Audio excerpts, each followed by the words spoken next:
first step is to measure and cut the molding for your frame. For this, you'll need Logan's Pro Saw. Let's take a look at how easy it is to use.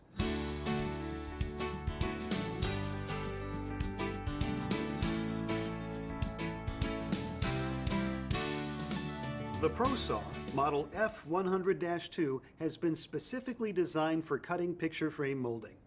It features a 36-inch left-hand fence with an 18-inch right-hand fence to support moldings while providing an easy-to-use mitre measuring scale.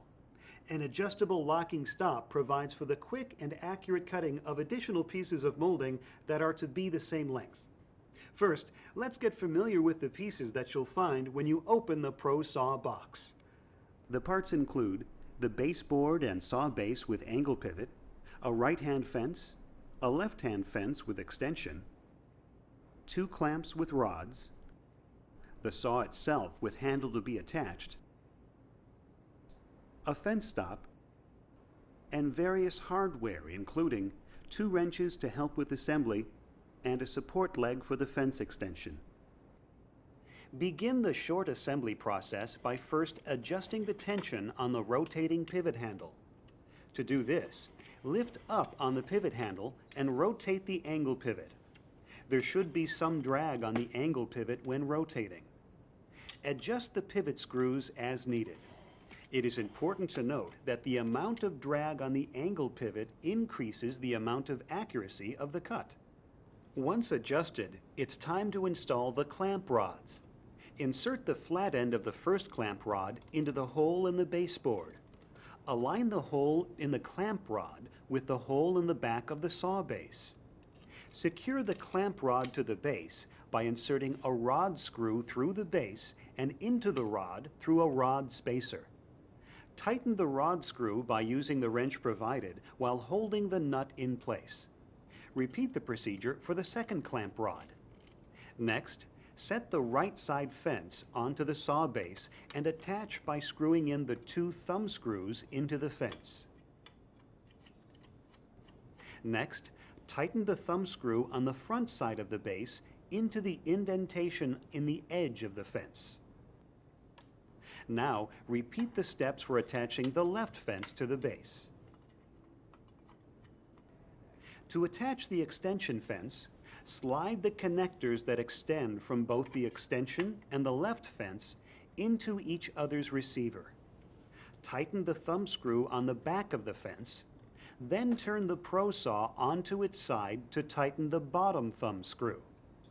Next, attach the support leg to the fence by sliding it down the channel on the bottom of the fence and tighten it by rotating it clockwise. Tilt the Pro Saw back up into its upright position and slide the molding stop onto the left fence and tighten the screw to lock it in place for later use.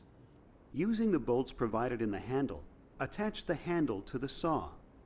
Be careful not to lose the 2 nuts, which fit inside the hexagonal recesses of the handle.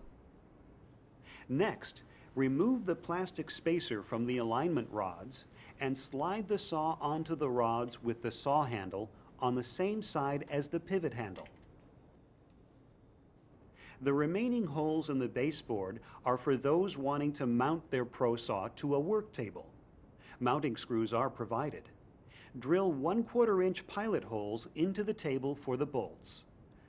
When it's time to replace the blade in your saw, it's easy. Simply loosen the blade tension knob and unscrew the thumb knob and mounting plate from each end of the saw.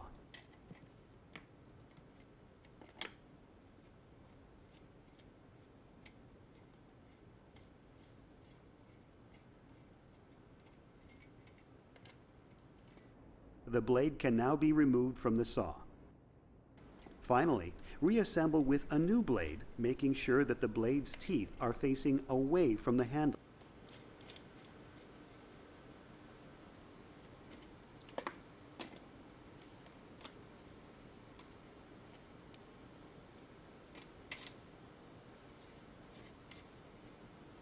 The Pro Saw is now ready to use. But before we do any cutting, let's take a look at how you measure the length of framing pieces to cut. Just remember to keep one thing in mind. The outside length of a miter cut piece of molding is longer than the inside length. It is the inside length which is the side that fits along the item you are framing. So measurements must be made on this inside length. So for example, let's say you have an 11 by 14 inch photograph to frame. If you were to cut 11 inch and 14 inch framing pieces, your assembled frame would be much too small for your photograph. The outside dimensions of the frame would be 11 by 14, but the inside dimensions would be much too small for the artwork. So again, when you measure, always measure the inside of the molding for making your cuts. By the way, the inside of the molding is called the rabbet of the molding. It's the part of the molding that has the groove in it which holds the artwork being framed. Okay, it's time to cut the molding. Begin by placing the outside of your piece of molding against the fence, finished side up, so that the rabbet is facing front. Slide the molding under the saw blade far enough so that a full 45-degree cut can be made. You don't have to worry about taking any measurements at this time. Slide down the clamp to hold the molding firmly in place.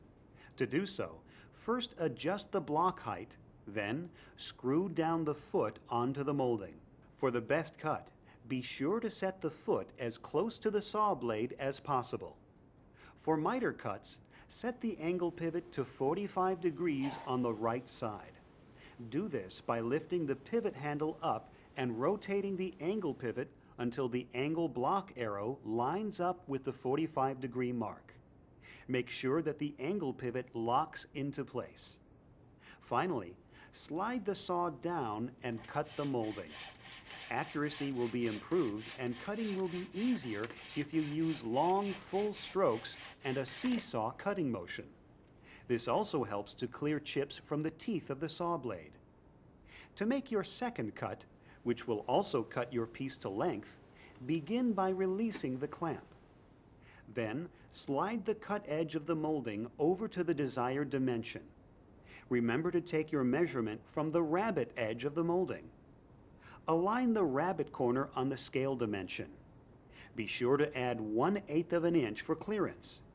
In this example, we are cutting a frame for an 11 by 14 inch frame, so the measurement for our first piece of molding is 14 1/8 inches. It's important to always add 1/8 of an inch extra to every molding cut you make. This extra 1/8 inch creates an extra 1/4 inch of space inside the back of the frame to allow the glass, matted artwork, and backing material to fit properly into the back of the frame when finishing. In other words, an 11 by 14 inch piece of glass will not fit into an exact 11 by 14 inch frame. Extra space is needed, and the extra 1/8 inch added to your cuts provides this.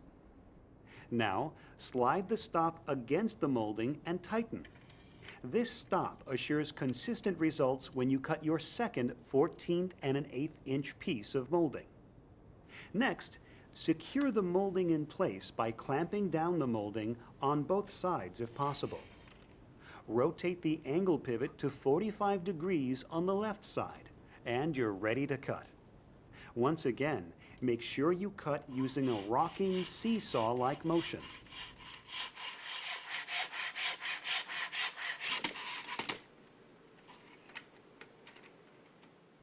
Remove the molding by simply loosening the left clamp.